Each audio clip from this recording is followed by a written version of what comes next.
No matter what game I'm playing, I can usually brute force my way through a dumb guy strategy that will win me a few games here and there, but they feel like empiric victories.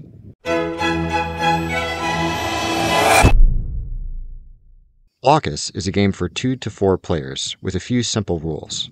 The ultimate goal being to play as many of your little plastic tetramino pieces as you can fit onto a rapidly filling board, dodging and blocking other players' pieces along the way.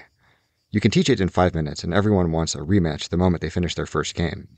It's also something that my wife is very good at. Preternaturally good. I don't know what demon she bargained with for her powers, but she can predict every player's moves with incredible accuracy and plot an unstoppable path to victory. I've tried playing aggressive or defensive or sneaky and unpredictable, but she still manages to beat me savagely every single time. That might seem like a Sisyphean sort of hell, but if you recall our discussion of Alistair McIntyre's virtue ethics in episode 259, winning and losing are pretty much incidental to what he sees as our ultimate purpose, enjoying the internal goods and flourishing that results from our joint pursuit of some shared vision of excellence. Not achievement, pursuit. For McIntyre, a gamer obsessed with winning is missing the forest for the trees. Sure, I could find some way to distract my wife while she's trying to plan her next move, or pay other players to trip her up, or slip extra pieces onto the board while she's not looking. I could easily claim some sort of victory from such tactics, but I wouldn't be able to claim excellence. I wouldn't find serious pride in my achievement or cultivate any of the skills of a really amazing Blockus player: foresight, attention, adaptability, and so on. The practice of gaming itself would be degraded, as the relationship between playing well and winning became fuzzy and hard to read. In contrast, it's absolutely possible that I could lose every single game of Blockus I ever play and still find a measure of excellence, with all the benefits of diligent practice and a flourishing community of fellow gamers. I mean, hell, after losing to my wife for so many years, I might be the second greatest Blockus player alive. McIntyre's posture stands in stark contrast to a relatively common sentiment, that it's not how you play the game, it's whether you win or lose. Boosters, grifters, advertisers, analysts, showmen, and commentators want to sell you their secrets, or maybe the secret, to success. In business, romance, politics, the stock market, whatever. Every time I log in, YouTube is desperate to show me an intricately granular breakdown of how my videos are performing, and to give me hot tips on how to maximize viewer engagement so I can be a YouTube success. Horse race coverage of which candidates are up or down among this or that category of voters, or who has most recently dunked on whom, has made politics feel more like a stock ticker than an articulation of anyone's deeply held values.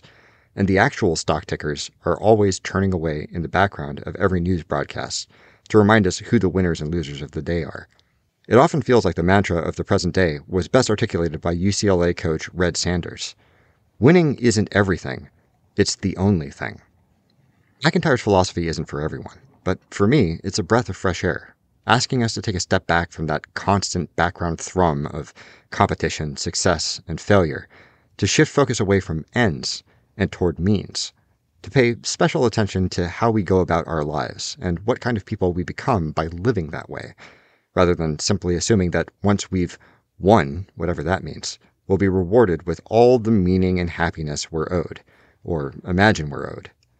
Consider those individuals and organizations who have crushed their competitors, victorious by almost any metric, but seem to be drowning at the same time, thrashing about with increasing desperation in the midst of all their wealth and influence for something essential that somehow wasn't included in their jackpot: adoration, stability, peace of mind. There are endless parables and aphorisms about the vast gulf between victory and contentment. King Midas, Faust, Macbeth, the monkey's paw. It seems storytellers around the world have made a point of imparting the same bit of wisdom. Be careful what you wish for. Those sorts of stories seem weirdly out of place in a world where even highly profitable and well-loved companies are subject to layoffs and cannibalization if they can't promise exponential returns on investment, and the wealthiest people on Earth somehow can't seem to afford peace of mind. It's also worth noting that even among the so-called victors, the final score is always the same. Everything in the universe eventually succumbs to the mandate of entropy. We can face that defeat gracefully or defiantly, but whatever positive meaning we hope to find in our lives can't come from their conclusions. It has to come from the stuff we do in the meantime.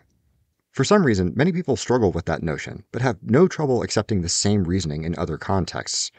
Nobody takes up gardening hoping that they will eventually have watered and fertilized and pruned enough to declare some sort of permanent victory over their plants. It's simply understood that the act of caring for plants is, in and of itself, a significant part of what's rewarding about the hobby. Even if the ultimate score against entropy is the same for you and the plants that you help grow, there is satisfaction, pleasure, and nourishment for the soul in the performance of the ritual itself. There are momentary victories to be celebrated and losses to be mourned, but even when your monstera looks like it's been baked to death in an oven, we find meaning and pleasure in the fight to coax it back to life. That's what I keep coming back to. The fight is the thing. There's something seductive about the idea that the battle against weeds, tyrants, oppression, entropy, my wife's crazy block of superpowers, is something we can win. That if we play our cards right, we can beat them forever and simply spend the rest of our lives resting comfortably on our laurels, basking in some paradise of eternal, unchanging victory. But from McIntyre's perspective, the point isn't the result, it's the process. It certainly matters if we can secure a win somewhere along the way, carve out some kind of peace for as long as we're able, but any triumph will always be temporary, and on a long enough timeline, failure is inevitable. The more fundamental, important task is cultivating and embodying the best possible versions of ourselves and our society as we fight the good fight. Weirdly enough, the darkest moments actually supply the greatest opportunities to hone and demonstrate those virtues. Perseverance, grace under pressure, compassion, courage, cunning. We might lament that circumstances call for us to be heroic, but relish the chance to be heroes.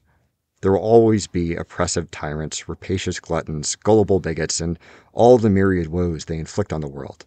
But what a privilege to stand with others and beat them back, at least for a while. In his memoir, Jacques Lusseyran, a writer and leader of the French resistance during the Nazi occupation, tells of a young comrade in arms, Francois, whose enthusiasm was never damped by the constant stream of bad news. Nazi victories or allies dragging their feet entering the war. In fact, he seemed invigorated by it.